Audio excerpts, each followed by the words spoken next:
যদি আপনারা পাঠ করতে পারেন জাযাল্লাহু আন্না মুহাম্মাদান মা হুয়া আহলুহু, এই আয়াতটি আপনাদেরকে আজকে শেখাবো এবং এই আমলটি যদি আপনারা করতে পারেন বিশেষ লাভ রয়েছে, আপনারা জানলে অবাক হয়ে যাবেন। সম্মানিত দর্শক, এই আমলটি আপনারা কখন করবেন, কিভাবে করবেন এবং করলে কী লাভ হবে, এই নিয়ে আজকের এই ভিডিওটি আপনারা সম্পূর্ণ ভিডিওটি দেখবেন আর আমলটি শিখে করার চেষ্টা করবেন। সম্মানিত দিনী ভাই বোনেরা, আজকে আপনাদেরকে রিকোয়েস্ট করব না, যারা এই চ্যানেলে নতুন আসছেন অবশ্যই যদি নতুন ভিডিও পেতে চান চ্যানেলটি সাবস্ক্রাইব করে পাশে থাকবেন। সম্মানিত দর্শক, তো এই ভিডিওটি আপনাদের কাছে কেমন লাগছে অবশ্যই লাইক কমেন্ট করে জানিয়ে দিবেন এবং আপনারা কি ধরনের ভিডিও চান তাও আপনারা কমেন্ট করবেন।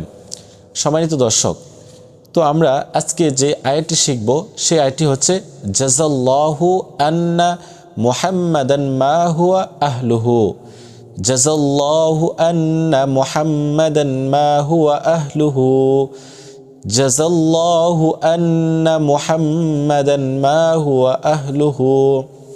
এই আয়াতটি আপনাদেরকে সহিহ শুদ্ধভাবে শিখতে হবে। এখন আসেন, এই আমলটি আপনারা কখন করবেন, কিভাবে করবেন।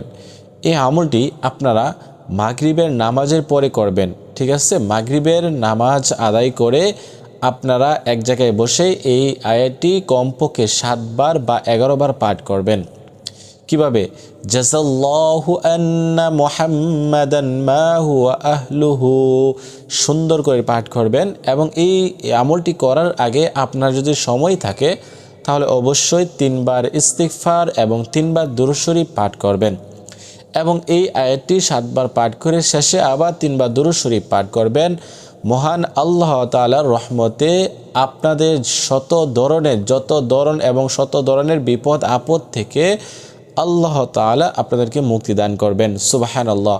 আপনারা যত ধরনের বিপদ আপদের মধ্যে থাকেন না কেন, এই আমলটি করলে আল্লাহ তাআলা ওই বালা মুসিবত এবং বিপদ আপদ থেকে আপনাদেরকে হেফাজত করবেন, রক্ষা করবেন। সুবহানাল্লাহ।